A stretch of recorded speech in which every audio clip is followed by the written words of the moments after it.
So this is why when a kid falls asleep in my class, I just let him sleep. So a handful of years ago, I had a student, and we'll just call him Billy. And Billy had some behavior struggles and came from a rough background. And this one particular morning, he walked through the door and I could just sense something wasn't right. You could see it in his body language, and you could see it in his eyes.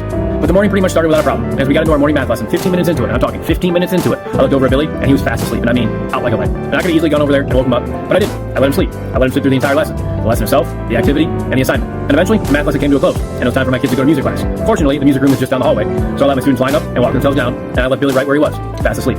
Billy woke up. He woke up obviously confused because the room was empty, but he rubbed the sleep from his eyes, looked around for a second, looked over at me and my desk, and said, "I'm sorry." I said, "Don't worry about it, bud. Is there anything else that you need from me to make sure that your day goes okay? A snack, a drink, anything like that?" And he said no, and he got up and walked himself down to music class. So I walked down to have a conversation with our social worker, who also worked closely with Billy throughout the week, just to fill him in on what was going on in class. And of course, he filled me in on a little bit more background on Billy. At 10 and 11 years old, Billy had a ton of siblings.